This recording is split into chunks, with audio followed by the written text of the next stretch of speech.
Ξέρει, ας πούμε, που θα πάει, θα πάει στο 44, πάει ακριβώς από κάτω. Έτσι, πάντα θα είναι από κάτω τα νομίσματα. Εκτός άμα δεν προχωρήσει και θα μείνει στην προηγούμενη θέση. Αν θέλει να ανεβάσει και την απόδοση και στις άλλες καρτέλες. Αλλά θα έχουν το πολύ μια διαφορά, μια θέση. Έτσι, δεν μπορεί να έχουν παραπάνω. Δεν μπορεί αυτό να είναι εδώ και το να έχει, φτάσει, να έχει προχωρήσει εκεί πέρα. Έτσι, θα μπορούσε να είναι εδώ. Κάπως έτσι, ας πούμε. Πώς λειτουργούν οι αποδόσεις τώρα. Ας δούμε τώρα τις αποδόσεις. Αυτές είναι οι 6 καρτέλες μας. Ας πούμε τώρα εδώ. Τι σημαίνουν αυτά τα νουμεράκια. Ο παίκτης εδώ έχει δώσει μέχρι τώρα 49 coins. Έτσι. 48, 49 έχει δώσει. Εδώ, στην κάθε καρτέλα υπάρχουν 3 νούμερα από κάτω. Το κάτω-κάτω είναι για τις τριάδες. Δηλαδή, π.χ. στην έκτη καρτέλα, έτσι. Αν ο παίκτης κάνει 30 στην έκτη καρτέλα, τότε θα πάρει 28 coins. Θα παίρνει επιτόπου με το που κάνει 30. Αν κάνει τετράδα, επιτόπου θα πάρει 308. Και αν κάνει πεντάδα, επιτόπου θα πάρει 2.100 coins. Για παράδειγμα, η τριάδα πώς σχηματίζεται. Κάπως έτσι. Έχει κάνει μια τριάδα τώρα. Επιτόπου με το που την κάνει, παίρνει τα coins, ας πούμε. Μπορεί να και διαγώνια, αναλόγως. Και μπορεί να κάνει ταυτόχρονα και σε άλλη καρτέλα να κάνει τριάδα. Με την ίδια μπάλα που πέτυχε, να κάνει 3 τριάδες σε διαφορετικές καρτέλες. Τώρα, κάποιοι κανόνες σχετικά με τις τριάδες, τις τετράδες και τις πεντάδες. Ο βασικός κανόνας είναι ο εξής. Σε κάθε περίπτωση σκοραρίσματος, η κάθε καρτέλα πληρώνει μόνο μία τριάδα, μία τετράδα ή και μία πεντάδα.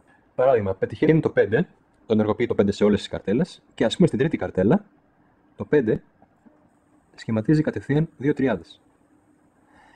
Δεν θα πάρει και τις 2. Θα πάρει μόνο για τη μία τριάδα. Αυτή που ίσως του δίνει τη μεγαλύτερη απόδοση, αν μπορεί να γίνει κάτι τέτοιο. Ποτέ δηλαδή μια καρτέλα δεν θα σκοράρει δεύτερη φορά τριάδα. Από τη στιγμή που σκοράρει την πρώτη φορά τριάδα, δεν ξανασκοράρει. Όπως δεν ξανασκοράρει τετράδα, αν σχηματιστεί μια δεύτερη φορά. Ακόμα και ταυτόχρονα δηλαδή, αν σχηματιστούν, η κάθε καρτέλα θα δώσει μόνο για μια τριάδα. Και αυτό ισχύει και για αυτούς τους μηχανισμούς που παίζεις εδώ πέρα στο ταμπλό. Για παράδειγμα, αυτό λέει ότι άμα κάνεις μια τριάδα, τετράδα, πεντάδα εδώ μέσα, είναι σαν να έχεις κάνει στην καρτέλα.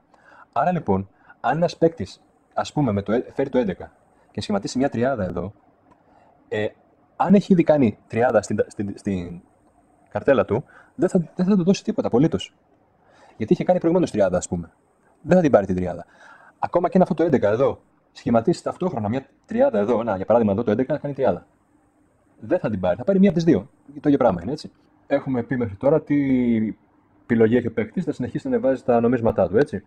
Η άλλη επιλογή που έχει ο παίκτης είναι το να ενεργοποιήσει, αφού έχει παίξει το 13ο νόμισμα, να ενεργοποιήσει το Golden Star Game. Το Golden Star Game έχει ένα δικό του πινακάκι απόδοσης. Δεν σχετίζεται με τα λεφτά που έχει δώσει εδώ. Δηλαδή, με το που δώσει 13ο νόμισμα, ο παίκτης, αν θέλει, δίνει 1, 2, 3, 4, 5, 6 μέχρι 20 νομίσματα το πολύ για να ενεργοποιήσει αυτό το παιχνίδι. Πρέπει να δώσει φυσικά τουλάχιστον ένα νόμισμα. Τι σημαίνει αυτό? Καταρχήν, με το που το κάνει αυτό, παίρνει αυτό το token, ρίχνει ένα εξάπλωτο ζάρι και καθορίζει πού ακριβώς θα παιχτεί το Golden Star. Ας πούμε ότι ενεργοποιήθηκε στην 5 καρτέλα. Το εξάπλωτο έδειξε εδώ. Το βάζει εδώ. Φυσικά τώρα μπορεί να δώσει και άλλα νομίσματα. Να δώσει, ας πούμε, 8-9, να δώσει 9, ας πούμε, για να ανεβάσει την απόδοση. Και μετά μπορεί να δώσει και εδώ, να συνεχίσει να ξαναδώσει. Να πάει στο 50, 51, 52, 53 και μετά να δώσει και άλλα 2 εδώ. Είναι ανοιχτό το παιχνίδι. Εφόσον δεν έχει ξεκινήσει να παίζει, δεν έχει ρίξει ακόμα την πρώτη του μπάλα, μπορεί να ανεβάσει όσο θέλει και όπως θέλει. Εν πάση περιπτώσει. Τι ακριβώς λοιπόν κάνει αυτό το πράγμα? Βλέπουμε εδώ ότι λέει 2 οποιαδήποτε, 3 οποιαδήποτε, 4 οποιαδήποτε. Τι σημαίνει αυτό? Εδώ δεν επιδιώκεις να κάνεις τριάδες, τετράδες, πεντάδες, ούτε διάδες. Τριάδες, τετράδες. Δεν είναι αυτός ο σκοπός. Αν δούμε εδώ, στον πίνακα, δείχνει 5 νούμερα κίτρινα. Αν ένας παίκτης πιάσει εδώ μέσα 2 νούμερα, τότε έχει καταφέρει να κάνει αυτό που λέει εδώ. 2 οποιαδήποτε. Και θα πάρει 18 coins. Αν πιάσει 3 νούμερα, έτσι, δεν είναι γειτονικά. Είναι το ένα εδώ, το άλλο εδώ και το άλλο εδώ. Και πάλι θα πάρει αυτό που λέει εδώ πέρα. Και αν πιάσει 4, πάλι θα πάρει ό,τι λέει η καρτελίτσα του. Άρα λοιπόν, δεν σε ενδιαφέρει η διάταξη που θα έχουν μέσα τα νούμερα, δεν είναι αυτό που κάναμε προηγουμένως. Έχει ένα δικό του σύστημα, μια δική του απόδοση. Το μόνο που χρειάζεται είναι σε αυτή την καρτέλα που έχει ενεργοποιήσει το Golden Star να πετύχει τα νούμερα. 2, 3 ή 4 νούμερα, αν είναι δυνατόν. Φυσικά αυτά τα νούμερα μπορεί να σχηματίσουν και τριάδα. Δηλαδή, αν κάνει, ας πούμε, βρει αυτός 1, 2, ωραία, πήρε τα δύο νούμερα που βρήκε. Αλλά αν φέρει και το 23, θα του δώσει την τριάδα. Ακόμα και αν μετά είναι μέσα. Έτσι. Έχει βρει 3 νούμερα εδώ μέσα, αλλά ταυτόχρονα έχει κάνει τριάδα. Η τριάδα είναι άλλο πράγμα. Άρα θα πάρει την απόδοση της τριάδας για την πέμπτη, ας πούμε, γραμμή εδώ. Έτσι. Κάπου εδώ ο παίκτης λέει ότι δεν θέλει να δώσει άλλα χρήματα για να ανεβάσει τις αποδόσεις. Έχει δώσει μέχρι τώρα 49 εδώ για τις καρτέλες και 9 εδώ, σύνολο 58 νομίσματα. Δεν θέλει να δώσει κάτι άλλο, οπότε είναι έτοιμος να ρίξει την πρώτη του μπάλα. Πριν το κάνει αυτό όμως,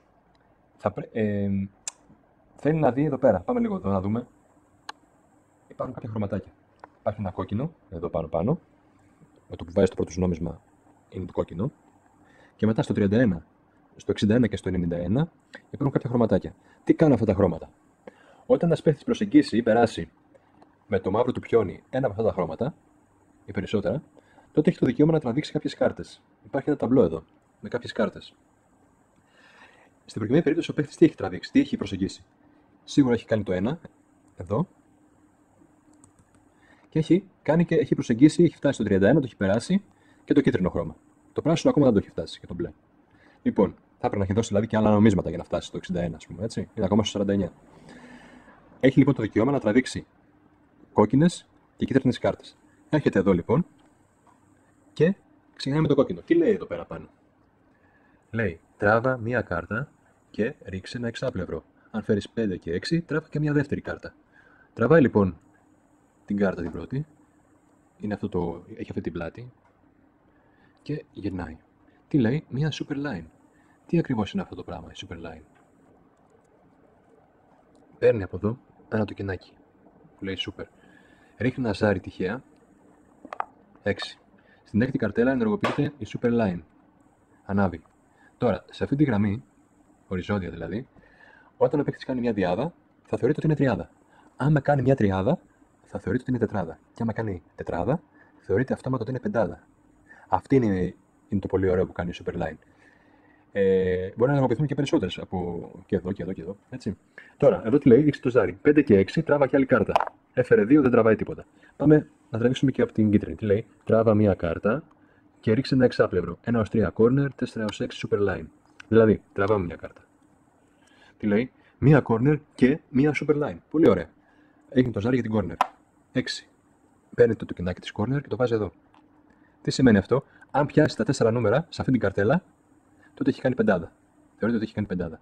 Και τι λέει? Και μια super line. Έχει το ζάρι στην 1. Παίρνει εδώ και βάζει εδώ.